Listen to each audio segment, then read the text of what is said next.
ඉලංගෝ රාම් අධ්‍යක්ෂණයෙන් ඒවගේ හිරන්‍යා පෙරේරා මහත්මියගේ නිෂ්පාදනයෙන් නිර්මාණය වුණු විදේශයකදී ප්‍රතිනිර්මාණය කරපු ශ්‍රී ලංකාවේ ප්‍රථම සිනමා නිර්මාණය නෙළුම් කුලන ෆිල්ම් එකේ ප්‍රීමියර් එකට තමයි ඔන්න AV රස්ත TV අපි අද ආවේ. ඉතින් ෆිල්ම් එක ගැන කතා කරන කලාකරුවන් රසක් අපිත් එක්ක අද එකතු වෙලා ඉනවා. ඉතින් අපි ෆිල්ම් එක බලලම ඇවිත් ඒ ගැන කතා කරමු.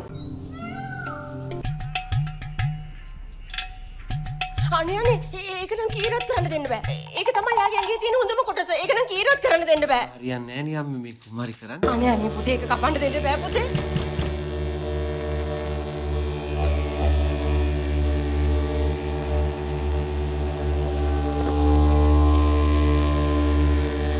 නෙළුම් කුලන ෆිල්ම් එක බලලා ඉතින් අපිත් එක්ක එකතුලා ඉනවා අපි ආදරණීය කරන ජ්‍යෙෂ්ඨ කලාකරුවෙක් වන සනත් ගුණතිලක මහතා. ඉතින් මොකක්ද කියන්න තියෙන්නේ මේ ෆිල්ම් එක ගැන? මේක වෙනම අත්දැකීමක්. ප්‍රහාසනය කියන එක සම්බන්ධ කරගෙන කරපු දෙයක්. මේ චිත්‍රපටයේ ප්‍රේක්ෂකයන්ගේ ආකර්ෂණයට වාජනය වේ කියලා මම විශ්වාස කරනවා. නමුත් නළුනිලියන්ගේ ඉතා ඉහළ මට්ටමක රංගපෑම් තියෙනවා. නමුත් මේ චිත්‍රපටය පිළිබඳව දැනටම විනිශ්චයක් කිරීමට අසීරුයි. නමුත් මේ චිත්‍රපටයේ ඉතාම විශිෂ්ට ප්‍රයත්නයක් කියලා කියන්න පුළුවන්. බොහොමත්ම ස්තුතියි අපි සමග එකතු වුණාට. අපි හැමෝම ආදරය කරන චරිතයක් රන්දික අය ඉන්නවා. ඉතින් අයියේ මේ ෆිල්ම් එක ගැන මොන වගේ දෙයක්ද අදහසක්ද තියෙන්නේ ප්‍රේක්ෂකෙක් විදිහට? මෙහෙම කියන්නම් ඉතාම හොඳ චිත්‍රපටයක්. මම සෑහෙන කාලෙකින් ලංකාව ඇතුළේ බලපු ලංකාවේ නිෂ්පාදනය කරපු ලංකාවේ අධ්‍යක්ෂකවරයෙක්ගේ බලපු ඉතාම හොඳ චිත්‍රපටයක් කියලා මම රෙකමන්ඩ්. බොහොමත්ම ස්තුතියි අපි සමග එකතු වුණාට. රතින්දු අයියා හැමෝම අඳුරන රැට වුණ දැන් මාත් එක්ක එකතු වෙලා ඉන්නවා. ඉතින් අයියේ කොහොමද මේ දවස්වල? කරගෙන යනවා වීඩියෝ එකකුත් ඉස්සරහට එනවා හැමදාම කියනවා එනවා කියලා එකක් එනවා මාර්තු මාසෙ එනවා අවුට්ඩර් වීඩියෝස් ටිකක් තියෙනවා. හරි අපි බලන් ඉන්නවා. ඉතින් අද ෆිල්ම් එක බැලුවා. ඉතින් අපේ මේ ලංකාවේ නාමය ජාත්‍යන්තරයට අරන් යන්න පුළුවන් ෆිල්ම් එකක් දැනටමත් අරන් ගිහින් තියෙනවා. ඉතින් ඔයාගේ අදහස මොන වගේද?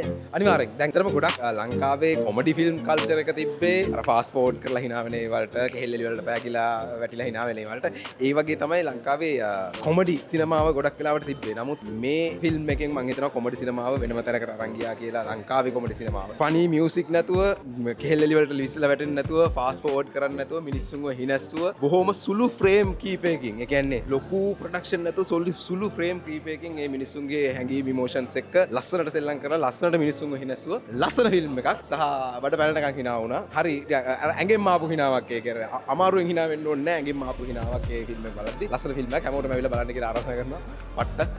පට්ට ෆනි.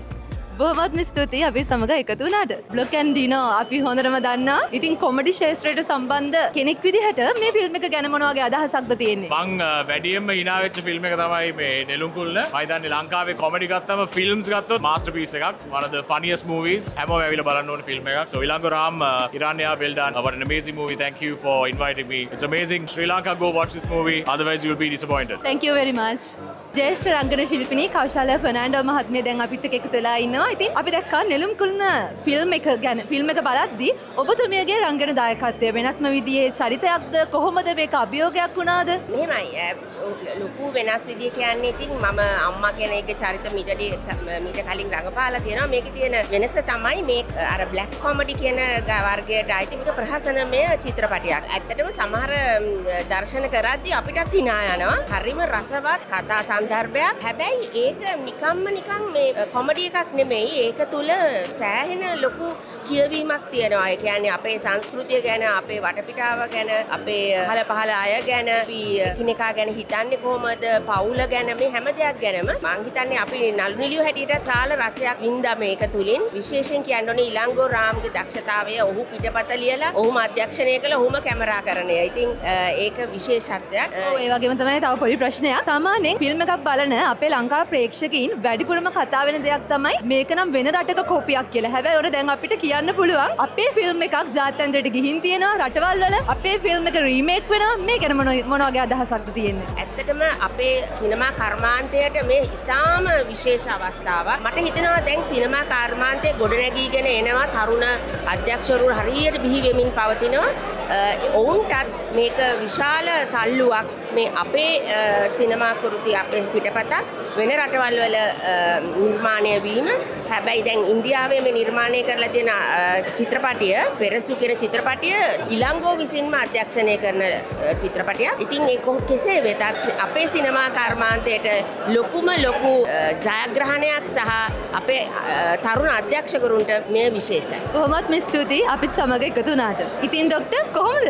හොඳයි මම හිතන්නේ සාර්ථක ඔපරේෂන් එකක් වෙලා තියෙන ඉතින්. මම ඩොක්ටර් කිව්වට සමහර විට මේ දැන් බලන් ඉන්න කවුද කියලා දන්නේ නැහැ. ඉතින් මේ තමයි ඩොක්ටර්ගේ චරිතයට පනපවන අපේ ආදරණීය රංගනවේදියා. ඉතින් මේ නෙළුම් කුරුණ ෆිල්ම් එක ගැන ඔබතුමා රංගනයෙන් දායකත්වය ලබා දුන්නේ ගැන මේක මොන වගේ අත්දැකීමක්ද? ඇත්තටම මේ පළවෙනි වතාවට මම ෆිල්ම් එක ඇක්ට් කරන්නේ. ෆිල්ම් එකනේ ඕන දෙයක ඇක්ට් කරන්නේ. මම ඉලංගුව දන්නේ මම ඇඩ්වර්ටයිසිං ෆීල්ඩ් එකේ. ඉතින් එයා මට දවසක් කතා කරලා කිව්වා මෙහෙම චිත්‍රපටයක් කරනවා. ඒකේ පොඩි කෑල්ලක් තියෙන මාව ඔළුවේ තියාගෙන ඒක ලියලා තියෙන්නේ. පුළුවන්ද කියලා ඇහුවා. මම ඇහුවා මචං ෆිල්ම් එක මොකක් ගැනද කියලා. එයා කියපු ගමන් මං කිව්වා ඇති කියන්න කොහට දෙන්න ඕනේ මම එනවා කියලා. මොකෝ මං දැනගත්තා මේක ගෝල් මයින් එකක් කියලා මේ ප්ලොට් එකයි හැමදේම ඉතින් මාර සතුටුයි අද මෙතන ඉන්න පුළුවන් වෙච්ච එක ගැන දකින්න හැමෝගෙම රියැක්ෂන්ස් උයි හැමදේම. නෙළුම් කුරුණ ලංකාවේ සිනමා ක්ෂේත්‍රයේ හැරවුම් ලක්ෂයක් බවට අනිවාර්යයෙන්ම පත්වේවි. ඩෙෆිනිට්ලි පත්. කොහොමත් ස්තුතියි එවි රසයි ටීවී අපි සමග එකතු වුණාට. ඉලංගෝ රාම් මහතා නෙළුම් කුරුණ චිත්‍රපටයේ අධ්‍යක්ෂකවරයා. ඉතින් බ්ලැක් නයිට් ෆිල්ම් ෆෙස්ටිවල්හි ජූරිය විශේෂ සම්මානයක් හිමි කරගන්නවා. අපේ මේ සිනමා ක්ෂේත්‍රය ජාත්‍යන්තරයට රැගෙන යනවා. මේ ගැන ඔබතුමාගේ අදහස මොන වගේද? ෆිල්ම්ස් ගොඩක් ෆෙස්ටිවල් ගිහිලා වර්ක් ගන්නවා නැත්නම් රෙගන කොම්පිටිෂන් එකකින් සෙලෙක්ට් කරලා තියෙනවා කියන්නේ ලොකු දෙයක්. අපි වගේ මම විතරක් නෙවෙයි ගොඩක් ෆිල්ම් මේකර්ස් අපේ ලංකාවෙන් ඒ වගේ ටැලන්ටඩ් ෆිල්ම් මේකර්ස් ගිහිලා තියෙනවා. ඒක ගොඩක් ප්‍රවුඩ් මොමන්ට් ෆොර් ද ටීම් එකට. ඒක ගොඩක් අපි වෙන්නේ මේ ෆිල්ම් එක ඔඩියන්ස් අප්‍රීෂিয়েට් කරලා වෙල් රිසීව් කරන්න. so we are waiting for the audience acceptance. දැන් Friday release වෙනවා March 14. so ඇවිල්ලා බලන්න. ඔයගලන්ට කැමති විදිහට මේ ෆිල්ම් එක තියෙනවා. thank you very much. ඉතින් ඔන්න මාර්තු 14 වෙනිදා නෙළුම් කුරුණ ෆිල්ම් එක අපේ ශ්‍රී ලාංකිකයන්ට බලන්න අවස්ථාව ලැබෙනවා. ඉතින් ආරාධනා කරනවා නෙළුම් කුරුණ ෆිල්ම් එක අනිවාර්යයෙන්ම බලන්න කියලා. ඉතින් දැන් අපිත් එක්ක ඉන්නවා ධනංජය සිනිවර්ධන අයියා. ඉතින් අයියේ අපේ ලංකාව වගේ රටකට මේ වගේ වෙනස්ම විදිහේ ෆිල්ම් එකක් සම්බන්ධයෙන් තිර පිටපතක් ආවක සම්බන්ධයෙන් මොන වගේ හැඟීමක්ද තියෙන්නේ? ඔව් අපි මේ වගේ ෆිල්ම්ස් ලෝකයේ දැකලා තියෙනවා. මේ ලංකාවෙත් වේදිකාවේ අපි දැකලා තියෙනවා බ්ලැක් කොමඩි කියන්නේ මොකක්ද කියලා. නමුත් මම ෆස්ට් ටයිම් තමයි ලංකාවේ සිනමා පටයක කියන්නේ නූතන සිනමාවේ මේ වගේ බ්ලැක් කොමඩි එකක් නැරඹුවේ. මම ඇත්තටම මේ මට කියාගන්න වචන නැති තරමටම ෆිල්ම් එක මාරයි. ඒ ෆිල්ම් එකේ මම තාම හිතනවා මම hina වුණේ මැරිච්ච මිනිස්සෙක්ටද කියලා මම තාම හිතනවා. නමුත් ඒක තමයි පරිකල්පනයේ තියෙන ප්‍රබලත්වය, මේ පිටපතේ තියෙන ප්‍රබලත්වය. අපිට වෙන්න පුළුවන් දෙයක් නෙවෙයි. නමුත් ඒ තුල ප්‍රේක්ෂකයාව පැය දෙකක් විතර මේක ඇතුලේ තියාගෙන හිනස්සන්න පුළුවන් නම් ඒක මාර බ්ලැක් කොමඩි එකක්. මේකේ විශේෂත්වය වෙන්නේ මේක කොමඩි ෆිල්ම් එකක්. එහෙම නැත්නම් අපි කමීඩියන්ස් අදාළ කරපු ෆිල්ම් එකක් නොවන එකයි. විශේෂයෙන්ම මේ කෞශයක්ක වගේ ලෝකේම දිනාගත්තු එහෙම නැත්නම් ජාත්‍යන්තර සම්මාන දිනාගත්තු ඒ තරම් විශිෂ්ට රංගන ශිල්පිනියක් මේ වගේ එකක් කරනකොට ඒක තමයි බ්ලැක් කොමඩි එක. මේකේ තියෙන මේ ඔක්කොම හරි සීරියස් ප්ලේ කරනවා. මේක හරි සීරියස් අරන් තියෙනවා මේ ඉෂුව එක. ඉතින් ඒකම තමයි මේකේ තියෙන කොමඩි එක. මේක අලුත් ෂෝන් එකක්. ලංකාවේ ඔඩියන්ස් එකට බලා ගන්න පුළුවන්කම හම්බ වෙනවා. නෙක්ස්ට් ලෙවල් එකට සිනමාව ගෙනහිල්ලා තියෙනවා. අත්‍තරම අපි මෙච්චර කාලයක් කොමඩි කියලා හිතුවේ මොනවද මේ බ්ලැක් කොමඩි කියන්නේ මොකක්ද කියලා බලා ගන්න නම් මේ ෆිල්ම් එක බලන්න ඕනේ කියලා මම විශ්වාස කරනවා. ඉලංගෝ ගැන වචනයක් කියන්න ඕනේ. විශේෂයෙන්ම ලංකාවේ පාල් ගැන කියනවා නම් කෝඹියෝ ලංකාවේ වෙනසක් කරා වගේ ඉලංගෝ කියන්නේ ඇඩ්වර්ටයිසිං ෆීල්ඩ් එකේ ඉන්න টොප්ම රෑන්ක් එකේ ඩිරෙක්ටර් කෙනෙක්. ඉතින් ඔහු සිනමා පටයක් තුලින් ලංකාවේ සිනමාව ඊළඟ ලෙවල් එකට ගෙනියයි කියලා බලාපොරොත්තු වුණා. මේක ඔහුට විතරක් නෙවෙයි ඊළඟ යූත් එකටම හොඳ අවස්ථාවක්. ලංකාවේ සිනමාව මේ විදිහට යනවා නම් අත්‍තරම ඒක මාර සතුටක්. බොහොමත් ස්තුතියි අපි සමග එකතු වුණාට. ඔව් අපි දැක්ක ලංකාවේ මෑත කාලේ ගොඩක් කොමඩි ෆිල්ම්ස් ආවා. ඉතින් ඔබතුමාගේ රංගන දායකත්වය ලැබුණු මේ නෙළුම් කුරුණ ෆිල්ම් එක අනිත් ෆිල්ම් එක කොහොමද වෙනස් වෙන්නේ?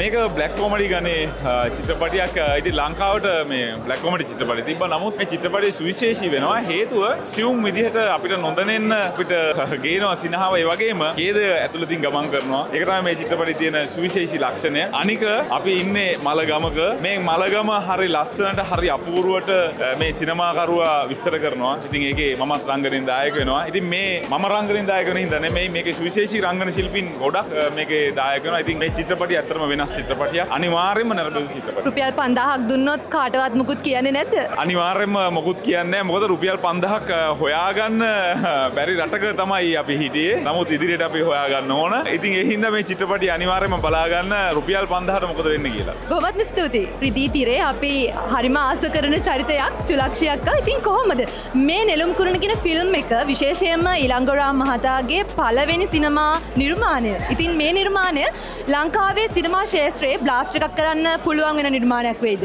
අනිවාර්යෙන්ම ඔව්. ඒක දැනටත් බ්ලාස්ට් එකක් වෙලා තියෙන්නේ. අද ඇවිල්ලා තියෙනවා මම හිතන්නේ විශේෂ ප්‍රවීණයන් සහ මේ හෝල් එකේ ඉන්න සියලු දෙනාම ප්‍රවීණ අධ්‍යක්ෂකවරුන් ඒ වගේ රංගන ශිල්පීනි ශිල්පිනියන් ඇතුළු සියලු දෙනාගේම නැවත වාරයක් මේ චිත්‍රපටය නැරඹිය යුතුමයි කියන එක තමයි ඔවුන්ගේ අදහස වෙන්නේ. ඉතින් මම හිතනවා එතනම ඉලංගෝ ඇතුළු ඒ ටීම් එකම ඒගොල්ලන්ගේ ඇචීව්මන්ට් එක අරගෙන ඉවරයි කියලා. බොහොමත්ම ස්තුතියි හෙවි රස ටීවී අපිත් සමග එකතු වුණාට. රංජිත් පනාගොඩ මහතා නෙළුම් කුරුණ ෆිල්ම් එකේ හරි විශේෂ චරිතයකට පනපවන අපි දැක්කා. ඉතින් ස්ක්‍රිප්ට් එක ගතම ඔබතුමාට කිසිම වචනයක් නැතුව මේ වගේ චරිතයක් කරන්න තියෙනවා කිව්වම මොන වගේ අදහසක්ද මොන වගේ හැඟීමක් දොළුවට ආවේ? ඒක මෙහෙමයි ඒක ඊමක් කියන්නේ මට ඇත්තට ස්ක්‍රිප්ට් එක මට දුන්නේ නැහැ. මට ඩයලොග් නැහැ. මම ගෙලින්ම ඉස්සෙල්ලාම මේ ඩිරෙක්ටර්ගෙන් ඇහුවේ මොකද්ද අපේ ඉලංගෝගෙන් ඇහුවේ. මල්ලි මොකද්ද ඉතින් ඩයලොග්? අයියා ඩයලොග් ගොඩක් තියෙනවා මට කරන්න. ඉතින් හරි සුන්දරයි වැඩේ. චිත්‍රපටියේ මට කතා කරා. කතා කරලේ මට ඉලංගෝ නෙවෙයි යගේ අපේ ඇසිස්ටන්ට් ඩිරෙක්ටර් අපේ නිරෝෂන් මල්ලි කතා කරේ. කතා කරනකොට මම මේ පොයිට් සමාජිකයෙක් කියලා හිටියේ. මම හොස්පිටල් එකේ හිටියේ. ඊට මට කතා කරා. ඊට මම බෑග් සෙනික. දෙවෙනි පාරක් කතා කරනකොට මම ආයෙ හොස්පිටල් ඔලුව තුවාලලා වැටිලා ඒ පොයිට් කේස් එකට. දෙවෙනි පාර බෑගුවා කොහොම හරි අන්තිමට ආපහු කරගිලා මටම ආවා. ඊට පස්සේ මම හිතුවා හොඳට කරනවා කියලා ඉතින්. හොඳට කරුණා. ඔව් අනිවාර්යයෙන්ම අපි ප්‍රේක්ෂකයෙක් විදිහට ඇයි මේ ෆිල්ම් එක බලන්න එන්න ඕනි කියලා කියන්නේ. අපේ හැදෙන චිත්‍රපටි දිහා බැලුවාම සුන්දරයුගයක් තියුණානේ අපේ සිනමා කර්මාන්තේනේ 70 80 දශකේ සුන්දරයුගයක් තියුණා. ඊට පස්සෙත් සුන්දරයුග අපිට එනවා. නමුත් අර මෙලා තියෙන්නේ මේ අපේ චිත්‍රපටි වල ප්‍රචාරය මැදි චිත්‍රපටි බලනවා අඩුයි දැන්. නමුත් මේ චිත්‍රපටියේ මම කියන්නේ ප්‍රේක්ෂකයෙක් මම මේ චිත්‍රපටියේ රංගපෑමෙන් නෙවෙයි මම රසිකයෙක් හෝ ප්‍රේක්ෂකයෙක් වශයෙන් මම කතා කරනවා මම කියන්නේ මේ චිත්‍රපටි හැමෝම බලන්න. බලන්න කියන්නේ හරි හොඳ විනෝදයක් ලබන්න පුළුවන් හොඳ පට්ටපන්න එකක් ගන්න පුළුවන් මේ ෆිල්ම් එක බැලුවාම. ඔව් අනිවාර්යයෙන්ම බොහොමත්ම ස්තුතියි අපි සමග එකතු වුණාට. ලක්මාල් ධර්මරත්න අපි හැමෝම දන්න කූඹියෝ ටෙලිනාට්‍යයේ අධ්‍යක්ෂකවරයා. ඉතින් අධ්‍යක්ෂකරෙක් විදිහට මේ වගේ ඩාර්ක් කොමඩි ෆිල්ම් එකක් පිළිබඳව ඔබතුමාගේ අදහස මොන වගේද? මං හිතන්නේ අවුරුදු ගානකට පස්සේ තමයි අපිට මේ ජෝනර් එකේ ෆිල්ම් එකක් බලන්න හම්බ වෙන්නේ. මීට කලින් රහස් කියන කතු ජගත් මනෝවරණයේ තිබුණා. නමුත් ඒක ඩාර්ක් කොමඩි එකකට වැඩිය සැටයර් පැත්තට තමයි මං හිතන්නේ බර වෙලා තිබුණේ. නමුත් ඉලංගෝ රාම් සහෝදරයා ටෙන්ටිගෝ නෙළුම් කුරුණ කණ්ඩායමත් එක්කම අපිට පැය එකහමාරක් පුරාවට මිනිහක් එක්ක hina වෙන අවස්ථාවක් දීලා තියෙනවා. මං හිතන්නේ මට පර්සනලි ඒක ආවේ අවුරුදු ගානකට පස්සේ කන්න හම්බෙන රසවත් කෑමක් වගේ එකක්. ඒ වගේම තමයි වාලම්පුරි ෆිල්ම් එක ගැන මොකද කියන්න හිතෙන්නේ? දැන් අපි ඇත්තරම අපි එකම යාළුවෝ කට්ටියක් මේ සිනමා සීනය එක ළඟ සැබෑ වෙනවා. අපි හැමෝම වෙළඳැන්වීම් ශාස්ත්‍රයේ ඉඳලා මම කූඹියෝ කරලා අපි හැමෝගෙම සිනමා සීනය එක්කෙනා පිටිපස්ස එක්කෙනා පිටිපස්ස එක්කෙනා සැබෑ වෙනවා. ඉතින් හරි සතුටුයි ඒක ගැන ඇත්තට. තව පොඩි ප්‍රශ්නයක්. කූඹියෝ දෙක අපිට ඇත්තටම බලන්න බැරි වෙයිද? අපි බලමු.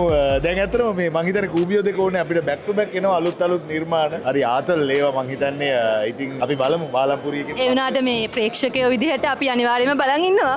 බොහොම ස්තුතියි අපි දන්නවා ඒක මේ අපි බලමු ඉස්සරහදී ඉතින් මේ. බොහොමත්ම ස්තුතියි අපිත් සමග එකතු වුණාට. මේ හැමෝම ටෙන්ටිකෝ බලන්න එන්න කියලා ආරාධනා කරනවා. ළඟම තියෙන සිනමා ශාලාවෙන් පැය එකමාරක මේ ආතල් එක ගන්න එන්න. බොහොම ස්තුතියි. නෙළුම් කුරුණ ෆිල්ම් එකේ බිරිඳගේ චරිතයට පණ දුන්නු ආලෝකාක්ක ඉන්නවා දැන් අපිත් එක්ක. ඉතින් අක්කේ මේ විදිහට මේ ෆිල්ම් එකේ බිරිඳගේ චරිතයට පණ පවන්න ලැබීමක් ගැන මොන වගේ අදහසක්ද තියෙන්නේ? ඇත්තටම ගොඩක් සතුටුයි ඉලංගොරාම් චිත්‍රපටයට මම තෝරා ගැනීම සම්බන්ධව සහ ඔහුට ස්තුතිවන්ත වෙනවා. සහ මේ ඒ වගේ ප්‍රවීණ රංගන ශිල්පීන්ක මට රඟපාන අවස්ථාව හම්බුන එක ගැන මම ගොඩක් ස්තුතිවන්ත වෙනවා. ඔබතුමියගේ කීවෙනි සිනමා අත්දැකීමද? මේක ඇත්තටම 4 වෙනි සිනමා අත්දැකීම. බොහොමත්ම ස්තුතියි අපි සමග ඉක්ුණාට ඔබගේ අදහස් ප්‍රකාශ කරාට. නෙළුම් කුරුණ ෆිල්ම් එකේ ප්‍රොඩියුසර් හිරාන්‍යා පෙරේරා මහත්මිය දැන් අපිත් එක්ක ඉන්නවා. ඉතින් ලංකාව වගේ රටක මේ විදිහට අහන්න දකින්න ලැබෙන්නේ නැති අහඹු සිදුවීමක් පාදක කරගෙන මේ විදිහේ ෆිල්ම් එකක් නිර්මාණය කරන එක චැලෙන්ජ් එකක් උනේ නැද්ද? ඒක ඇත්තටම ලොකු චැලෙන්ජ් එකක් වුණා. මොකද ගොඩක්ම මට චැලෙන්ජ් එක උනේ අපි මේක පිට රටවල් වල පිච් කරනකොට. මොකද කවුරක්වත් එක්ස්පෙක්ට් කරන්නේ නැහැ ලංකාවේ කෙනෙක්, ස්පෙෂලි ගර්ල් කෙනෙක් මේ වගේ සබ්ජෙක්ට් එකක් ඇවිල්ලා පිච් කරයි කියලා. ඉතින් හැමෝම පොඩක් ෂොක් වුණා. ඒකම ඒගොල්ලන්ට මේක ගොඩක් පුදුමයක් වගේ ඇයි මේ වගේ එකක් කොහොමද ආවේ කියලා. ඊපස්සේ ඉන්දියාවෙත් ගොඩාක් ලොකු කම්පනීස් ඇවිල්ලා අපිට ඇහුවා මේකෙන් කරන්න කියලා. ඒ වුණාට අපි කිව්වා නෑ අපි මේක ලංකාවේ කරන්න. පස්සේ ඒක රීමේක් කරන්න පුළුවන් කියලා. ඉතින් දැන් අපි මේ ඩිසිෂන් එක හොඳයි හොඳයි කියලා හිතනවා. මොකද අපි දැන් ඒකේ පල නෙලා ගන්න තත්ත්වයට ඇවිල්ලා තියෙන්නේ. ඔව් බොහොමත්ම ස්තුතියි අපි සමග එකතු වෙලා ඔබගේ අදහස් ප්‍රකාශ කරාට. ඔව් නෙළුම් කුරුණ ෆිල්ම් එක මාර්තු 14 වෙනිදා ඉඳන් ඔන්න දිවයින පුරා සිනමා හල්වලදී බලන්න අවස්ථාව තියෙනවා. ඒ වගේම තමයි මේ වගේ ෆිල්ම් ප්‍රීමියර් ගැන දැනගන්න කැමති නම් AV රස TV අපේ YouTube channel එක subscribe කරන්න කියලා අපි මතක් කරනවා.